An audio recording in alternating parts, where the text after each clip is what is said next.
Hi peeps. So August double shot's coming a little bit late this month. Sorry about that. But I wanted to make sure I did get a video up for double shot for August 2021. So I know one of you had asked in a video recently if I could post clips of the music from the albums that I talk about in this series. And unfortunately I can't do that because of copyright infringement. I could lose the channel for that or get a nice fat fine for that. So I'm not able to share clips from different songs with you, which is why I always try to share which tracks really tend to stick with me from the albums. But ideally in my dreams I would love to be able to share the specific song clips from specific songs with you, but unfortunately I can't do that. So I just wanted to clarify that before I went any further in the series. Even though I do think it's a great idea, I'm not able to do that, unfortunately. So August, I think it seemed like a lot of everyone was having a lot going on in August, I think. And outside of work and doing the daily routine with my son, I've had a lot of time in August to kind of sit with some memories from my childhood, and so that really impacted the choice for double shot in August. So I also ended up watching Ken Burns' documentary on country music. I'm not a country music girl outside of Chris Stapleton for country music nowadays as a genre. But my father is a lot older than I am, and I grew up listening to old country music, like George Jones, Merle Haggard, Hank Williams, all the way back. So watching that documentary brought up a lot of good memories regarding music and my dad from childhood for me. So I found myself kind of going back and listening to some old tracks.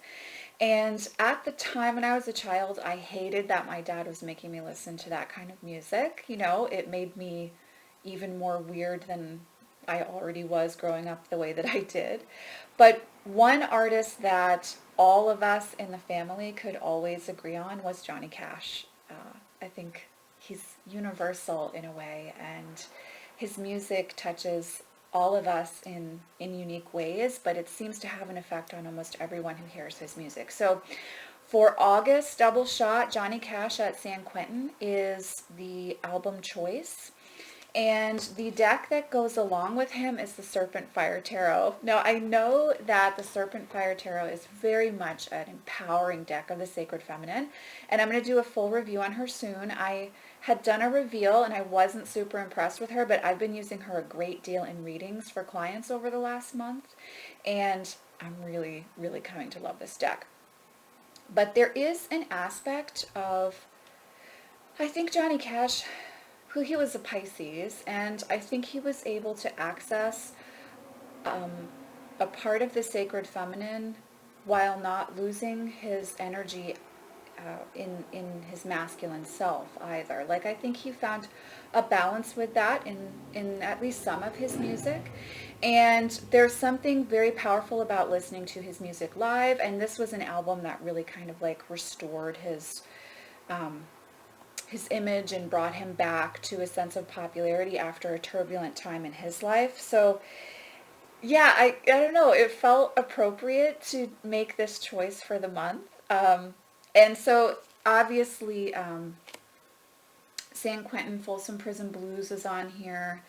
Wanted Man is one of my favorites. My brother's absolute favorite track by Johnny Cash is A Boy Named Sue, which Shel Silverstein wrote. So that's one of my favorite tracks on this album too. But that's really because it just reminds me of my brother and being forced to listen to the Grand Ole Opry on Saturday nights when we were camping when we were little. So yeah, so this album is really special to my heart, and there's like a grittiness but a beauty to this album too, just even with the way it was recorded. Here's some of the photography in the back, which is really beautiful. But yeah, I love Wanted Man, love Folsom Prison Blues, And he also has I Walk the Line on here, which was one of his most popular tracks. Most people know that song, even if they don't, have never listened to older country music.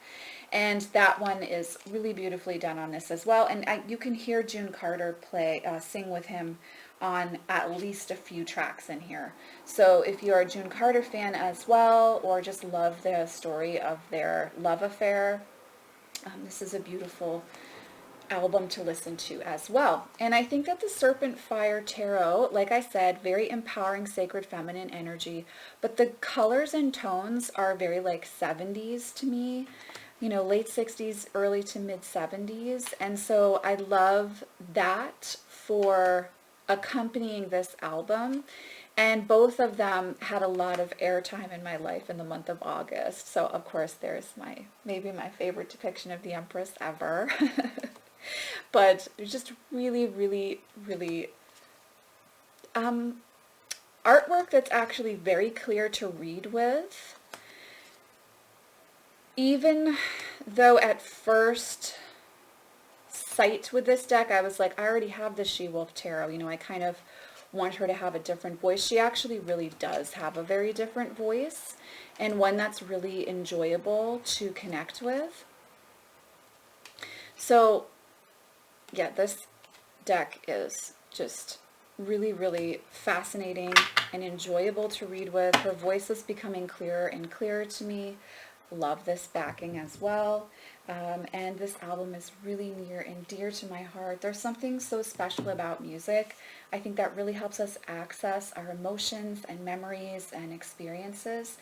And in a way, it really makes music a great option for shadow work as well. So if you're someone who's been trying to step into some shadow work for yourself, access or find ways in through music that you're drawn to as well, or music that has memory or is connected to memories about certain times in your life. They can certainly help you access the sweet within the sting, the wisdom to be found within the experiences, and also access within that shadow work arena.